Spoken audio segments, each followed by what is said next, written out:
hello. Welcome to another episode of Notorious Momz, the podcast. And I'm here with my special guest.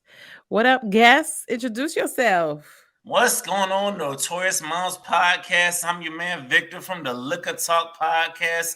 I'm here to bless Tania with the podcast presence. Look forward to a great conversation podcast down out of Florida. Go ahead and check out Liquor Talk wherever you get your podcast at. Yes, Florida. Shout out to Florida. I got peeps in Florida. It's hot as What? hell. Yes. What New York person don't have peeps in Florida? Can I tell you something? You know what it is? My father's retired. So when he retired, he moved out there because the New York cold is just too much. So then my sister and everybody, so I got like the rest, I got half of my family here in New York and then the rest in Florida. I like it Oh, there, not to live though. I like it for vacation. Have you that's always lived in Florida? yeah. I lived in different places, but Florida's always been home though, so I'm pretty much used to it. Yeah, that heat is like ridiculous. That Hey, August, that August summertime Florida heat. Whew. yes, it is bad. I do agree with you there. It is bad. You be sweating all day. Yes, you do. I don't like it. I don't like it. So let's talk a little bit about the Liquor Talk podcast. We were just having a little conversation about you and when it started. So I'm a pandemic podcaster. I'm not a I'm not a veteran just yet. But what brought on Liquor Talk? What was the origin? How did it start? It started way back in my last year of college where I'd be home washed, playing some video games, sipping on some liquor, and I just had random thoughts in my head. And I'm like, I started recording them, and then it started catching on. People started looking forward to it. So then I was like, then I looked into podcasts and I said, y'all done messed up now. Y'all done showed me how to do a podcast. And I had some guests, had some liquor, had some topics, and that's what we've been. And it's just now it's expanded to now we're doing podcasts with everybody, thanks to this beautiful thing called technology. So Yes. it's like getting a podcast with everybody, having conversations about almost anything. So Yes, that's a good thing about like podcasts. And I remember when I first started my podcast, I'm like, oh, how am I gonna have guests? And I would have like my close friends, they would come to my house and record because that's where I have my studio at. And then I'm like, the pandemic hit, and I'm like, oh, then it was like right after the pandemic. And I'm like, well, people don't want to come in here and record. So I had to figure out how to do like this, which is like really dope. You get to meet other people from different places, and you get to converse like this. You don't have to be in the same space, which is like super dope. yes, So, it's dope. what are some topics that you cover on the Liquor Talk podcast? I heard a Um, few. Yeah, we talk about like dating and relationships. We talk about the culture. We talk about what's going on in the news and stuff. Current events. We also talk about past life, if what's going on in your city and stuff. So just talk about experiences, and also I let creatives tell their story about how they started their podcast or whether they started a YouTube channel. Or I've had artists on, let them. I also have authors on, even people that own companies and came on. So. Yeah, that's dope. It's good for people to share their experiences. So you talk about dating. So let's talk about that a little bit. Dating. I think that's a topic that everyone is kind of interested in these days because it's happening a lot. There's a lot of single people out there. There's a lot of married people. I think more single people than married. It's definitely more single people than married. And like I said, I've had a lot of married people on the podcast. They cool as hell. It's they somewhat they give you hope and stuff to be out here while you're single and stuff. So Yeah, I don't know. Single. I got some single friends, and they tell me that dating right now is really, really hard. Only because I feel like back then, and I say back then, I'm not that old, but people used to meet like organically. Used to go to the store or used to go to like a coffee shop or wherever, the grocery store, and that's where you would meet people because people were out. But then technology came in and it's like now it's like all this online dating. How do you mhm. feel about online dating? It's just either a hit or a miss. That's all I can say about it. Some days, if it's a hit, you gotta do what you can to make it work. But if it's a miss, you just call it a miss and keep it moving. Well, Let me tell you, the other day, I had put it up on my stories. So a friend of mine, she had gotten a DM from someone saying that they were like on a on an emergency mission in like Eastern Asia, and how he was like a doctor. And it was just like, you ever seen the Tinder swindler? Yeah, I saw that. So she was telling me about that, and I was like, wow, that's like really strange. But then a couple of days ago, he hit me in my DM talking the same story, how he's on a secret mission, an emergency mission. And I'm like, yo, what in the world is going on here? Totally scammy. Like, I felt like he was one of those guys that would just keep talking and try to make you like fall in love with them. And then they'll be like, yo, can I get like $10,000? Yeah. Listen, I've seen women do it too. Because Mm, there's one that was like, "Oh, I want you to be my sugar baby or whatever." They're like, "Can you send me $5,000?" And I seen 10,000 back. I'm like, if you talking about some sugar baby, you should be breaking the money off rip, not know me sending you the money. right, Hell no, exactly. this is a damn scam. Yes. That's another thing that's really happening out there. I often get DMs too, like, oh, I want you to do this and I want you to do that. And I'm just like wondering like why people are just assholes. You Yeah, know, I don't get it either. it's like a real thing. People are like taking advantage of other people, and I think that really, really sucks. Yes, it does suck when somebody's out here taking advantage of good people. Don't y'all know that turns good people bad? Yes, it does, because then it makes everyone a skeptic. And then the people that feel like there are good people out there, you kind of feel in a way. Yeah, and also you feeling away. It also makes it bad when you're feeling away when you get rejected. Because I'm like, why you rejecting me? I ain't out here scamming. Exactly. Because it puts everybody on their, like, I don't know, it makes me feel like super overly cautious. And I'm usually an optimist. Like, I give people the benefit of the doubt. I'm always looking for the good in people. But then it's like these things are happening often, and I'm just like, wait, could this be an opportunity or could this be a scam? It's like, it's so crazy that that's like the first thing that you like think about. Usually it's not a genuine feeling, right? It's like, oh, this could be something good. But then you're like, nah, it's probably a scam. If it's too good to be true. Yes, if it's damn show too good to be true. And also, I go to your page and you barely have pictures of yourself, or you have stock photos of someone else. So How do you know they're stock photos? Like, how could you tell that they're stock photos? I could probably tell because I done seen it on Google and stuff. I done probably seen it on somewhere else. Yo, that is so crazy. So back to the dating. So let's talk about this a little bit. So I had a couple of questions, but then like I totally forgot. But one of the questions that I did want to ask you, since I know that you are like, you guys talk about dating and stuff a lot. How do you feel about exes being friends?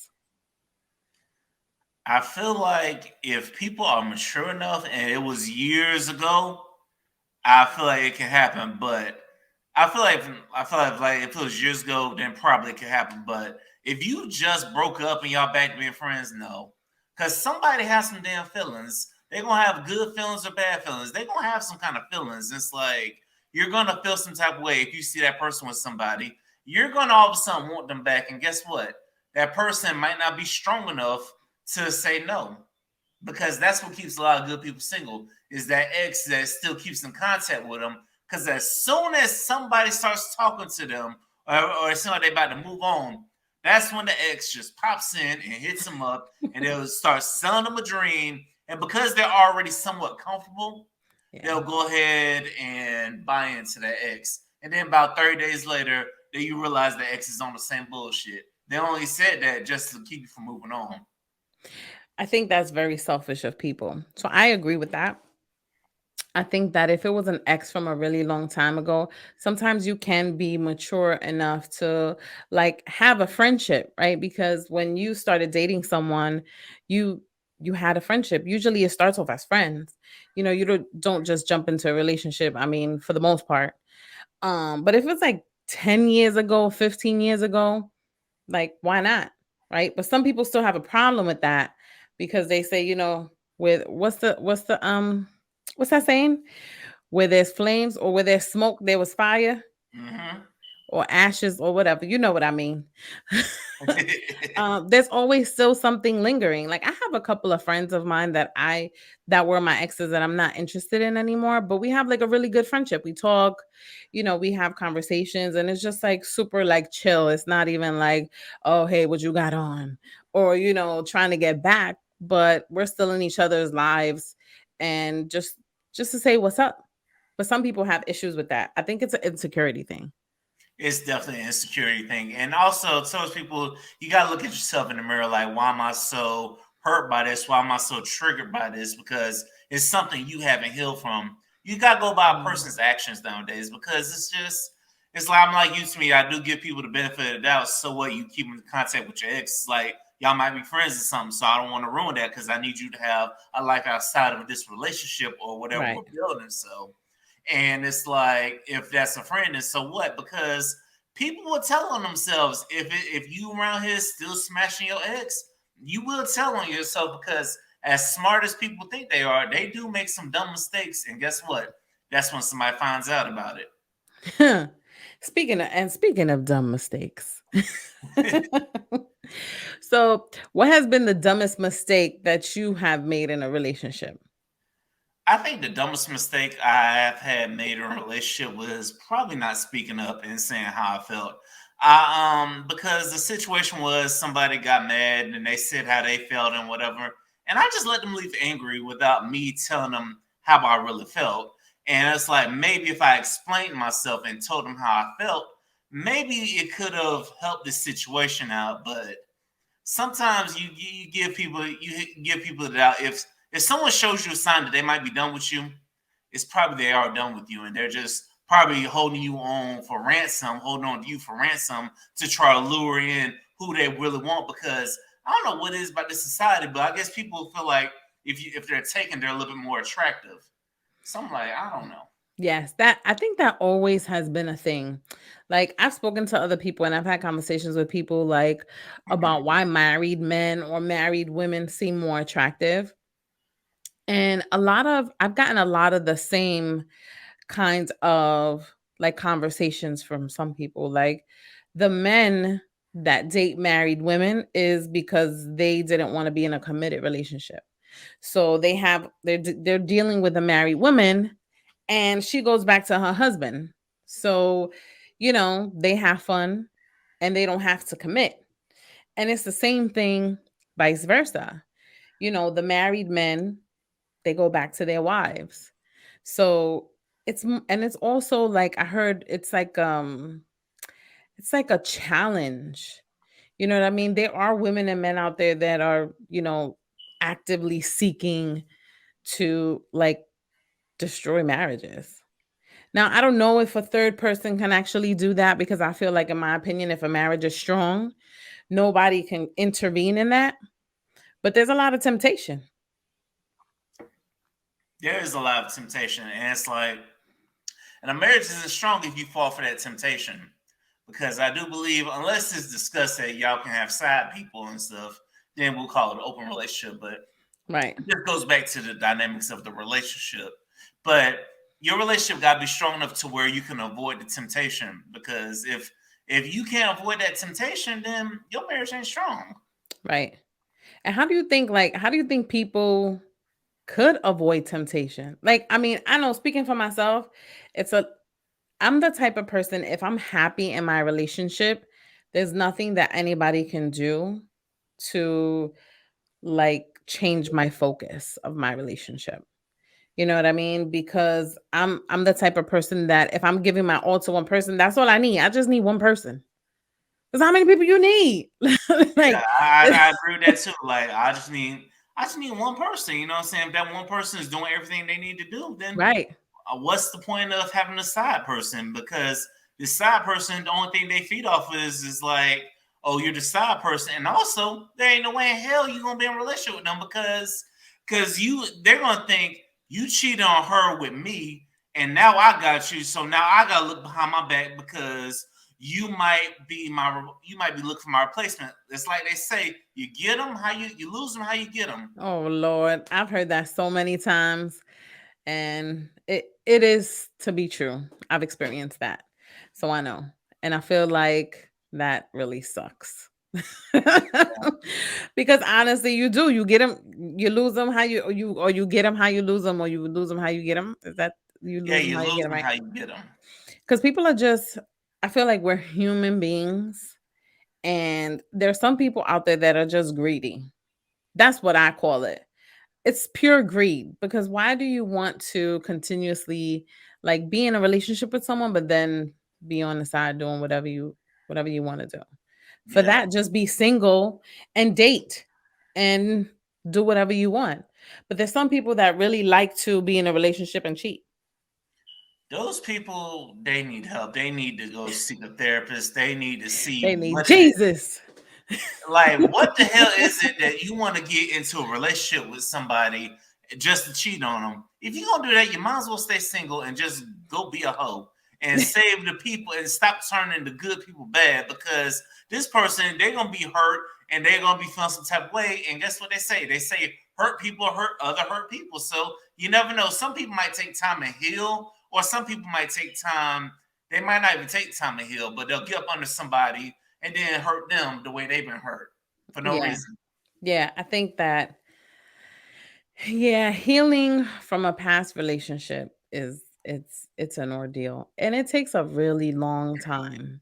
Like I have these conversations with my friends all the time, and it's just like it takes a while. And I don't know why it takes so long, cuz I just feel like, you know, you grieve, your relationship Probably is takes over. so long because you were playing in your head. You're like, what could I have done differently? And why didn't I know this sooner so where I could just cut this person off? Why didn't I see this sooner? It's like, why did I give this person the benefit of the doubt? Why did I give them a second chance? It's like you be having all those thoughts replaying in your head, because I know, because sometimes Mhm. I be doing that same thing. It's like I was driving on the interstate and I drove past one of my ex's exit, and I just thought, I'm like, this motherfucker really just dumped me. And she goes out and has a baby with this next motherfucker and does a podcast with the motherfucker too. And I'm like, Dang. what the fuck is wrong with me? I'm like, this is your reward for treating me like shit. Don't mean to cuss, but I'm just keeping it No, real. no, no. We curse. We curse on Notorious Moms, the podcast. We cuss. That's all right. Okay, You okay. know, a lot of people ask me that too. They're like, is it okay to curse?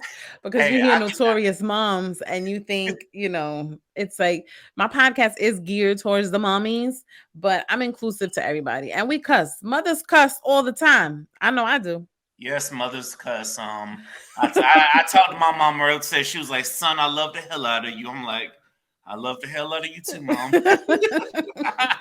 But I curse like a sailor. Like I really try, and I'm trying to tone it down because I have an almost 3-year old, and she says everything.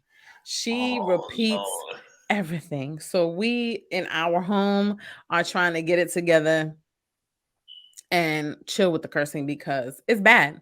Like she's dropped the F bombs a few times. And you know, we have to correct her, but it's like we also have to correct ourselves. Yeah, I guess just wait till she sleep, then drop the F bombs and whatever y'all got to do. Listen, Vic, this girl don't sleep. She does not. So let me tell you a little story. My child, when she got like 1.5, like closer to 2, because she's gonna be closer to 3 now. Mhm. She would take naps normally. Now she don't like taking naps because she feels like she is gonna miss something. Like I have to start like taking her to the bathroom. She's potty trained now, but it's like I have to literally earlier today I had to drag her. I noticed that she had this because she was doing the little pee pee dance, and I noticed I had to drag her into the bathroom because she does not want to miss a thing. Mhm. She want to be all up in the mix, all up in the business. She don't want to miss nothing. She don't want to miss nothing. These kids, it's a different breed. I talk about that all the time. I'm like, look, I can't even take it. My son is going to be off to college soon. He graduates from high school this month actually. And then I got a little one. Oh So, wow, mhm, that's a yeah. big age difference. Tell me about it. I don't know what I was thinking, but she's here and she's a peach sometimes. So how do you feel about like women in relationships that have children from previous marriages? I know that's also a thing too. Ooh, you read my mind because now I'm gonna give a spoiler alert. Spoiler. When Tania comes on Liquor Talk, I'm gonna talk to her about solving this code and cracking this code on dating people with children. That's what we're gonna talk about on Liquor We'll Talk. dive deep. Yeah, but I will say this though: it don't matter if you have kids, you don't have kids. Look, if you treat me right and there's a vibe together, I'll make it work in spite of your kid. And if it gets to the point where you're comfortable with me, but we're comfortable with each other, I will play stepdad to you. I will play role model for your kid if it gets to that point. If my needs are getting met, you know what I'm saying? Then we'll get to that point. But don't be trying to hit me over the side of the head with the needs because I'll tell you a little story, which I was gonna tell you on Look Talk, but I'll tell you here. I remember a long time ago back in my college days, I was at the club, chilling at the bar, and this chick walks up on me. She says, I think you're cute. I think you'd be a good relationship. I have a son. He needs to be involved in it, and you'd be a good role model for your son. I'm like, for your son? What about for you? Come on now. Right. You don't approach somebody with that, telling them that you have a son and your son needs to be involved with anything we do, and how I'd be a role model for your son. That was You just that was out the gate. off the out the gate. She put her arm around me, whispering around, telling me this. I'm like, you need to be selling you, not your son. Come on now. She probably really wanted, they may have been a situation where the daddy's not present. A lot of times that happens. Sometimes the It's, fathers are not present, and there's a lot of women out there that are looking for, I would call them like replacement dads. You know what I mean? To replace the fathers that their children don't have. And I think that I have like an issue with that a little bit because I feel like um children, that are here, everybody has a father, right? No matter if you know him or you don't. But you shouldn't look for a replacement parent. You should look for an addition to, like, because I feel like when you meet someone that has children, vice versa, woman or man, obviously they're going to become a part of your children's life. That's a given. Um, but it shouldn't be the pressure of, oh, I'm meeting you and I need you to be a role model in my child's life. That's where you, the parent, especially if you're a mom, that's where you come in. You're your child's role model. And yeah. anybody that comes into your child's life is an addition too. Like I was a single mom my first time around. And, I was very, very particular about who I let be around my son. One, because I was just, he was a kid, he was little, and I was dating, I was single, and I wasn't introducing him to every Tom, Dick, and Harry. So I think he's only known two men in my life that I've had long-term relationships with. Um, and he always says that. He's like, whatever you used to do, I don't know nothing about it. And I'm like, well, that's how I did it, because I feel like kids shouldn't be privy to your personal life. And that's how it should be because you bring the wrong person in your kid's life, you're gonna pay for it when that kid goes off to college and when that kid becomes an adult and don't want nothing to do with you. Right. You're gonna find yourself apologizing to your kid, and then you're gonna be like, why do I get such a bad rep? Why do you say all these bad things about me? I'm like, well, you brought around some shitty people around. Right. So that's why you definitely gotta vet people before you bring them around. Yes, especially in relationships too. Like, I was always very conscious of like who is going to be around and what are like the good things that they can add to this dynamic. But there are a lot of women out there that unfortunately, excuse me, they end up with like really sucky partners. But then the kids are the ones who suffer.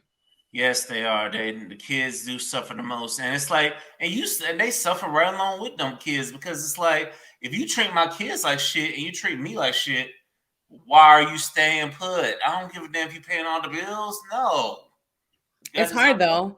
And some women, that's a deal breaker too, as well. Like some women, I've spoken to some people as well that they've stayed in bad relationships because the man was the breadwinner and he would pay all the bills and he had it in Gucci and gold, but he treated her like shit. It That's was sad. domestic violence and a whole bunch of other shit. Eventually she broke that off, which I was happy to hear, but she stood in a bad relationship for a really long time because the man was the breadwinner. That's so sad. It's like you gotta get out of that. You know what I'm saying? You just gotta. Yeah, I don't care if the person is the breadwinner. You can replace the man. You can. There's plenty of single men out here. You can find somebody that's gonna give you what you need. Or women too, because men go through domestic violence as well. We just don't hear about it a lot. Yeah, because they demasculate the hell out of us. The social media and the world just looks down on us because we speaking up for shit that happened to us. I'm like, damn. Yeah, I've seen a lot of posts. It was like when that whole Will Smith debacle, Uh-huh. not to bring it up, but when that whole Will Smith debacle came about, they talked a lot about him, but it was kind of like demasculating him. And I think that's why men don't talk about a lot of topics because of that. They don't want to be seen. But I've heard of men getting their ass beat by women. Yeah, and that's just because some women use the fact that this man ain't gonna put his hands on me to their advantage. And to those men, I'm like, you ain't got a sister or something, you ain't got a mom that will drive down and fuck You ain't got somebody no else, aunties or cousins. aunties or cousins or somebody. Cause I remember like when I was driving somewhere with a homeboy, my homeboy and my coworker, the female coworker, were kind of going back and forth. My homeboy, he had his I guess he had Texas female cousins. He had them female cousins on deck. Like once we got to Broward, they were already waiting. I'm like, they were like, where that bitch at? They were saying where that bitch at, but luckily, but see what they don't know is I had dropped her off first, and then I dropped him off. I was Well, like. good thing. I'm like, damn, my nigga, you were ready, huh?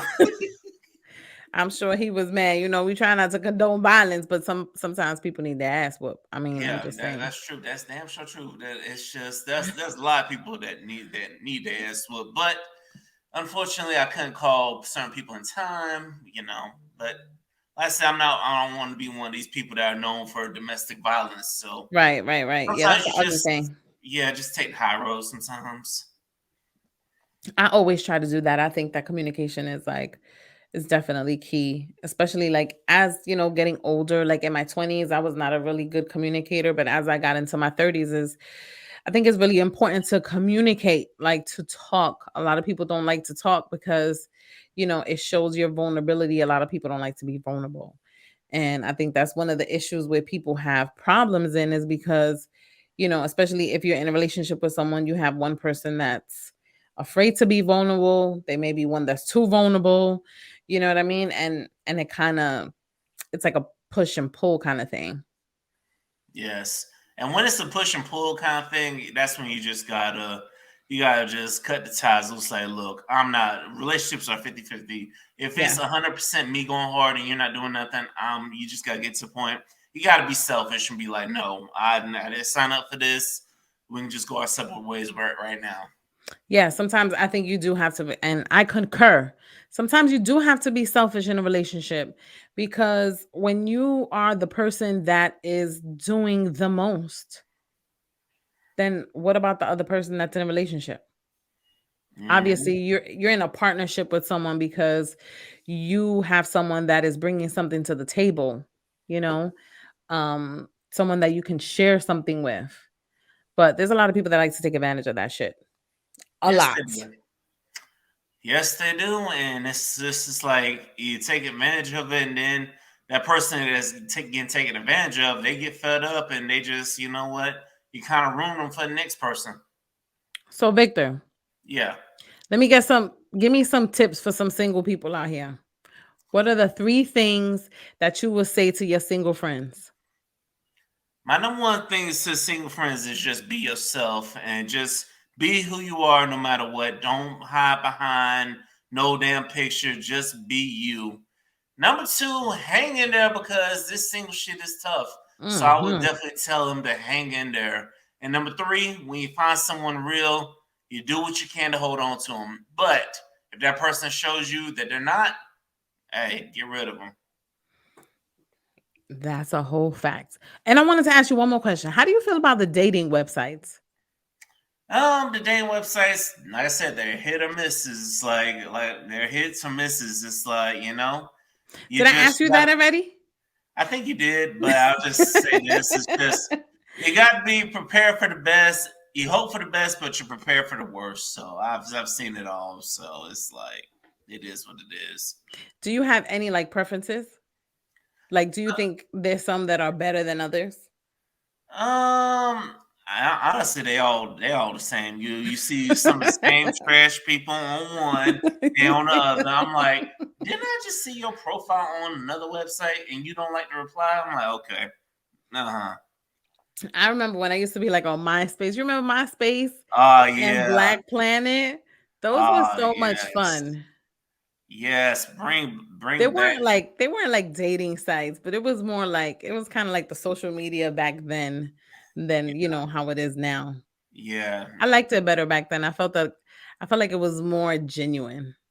it was definitely more genuine. Now it's just, I don't know. People be stunting for the gram.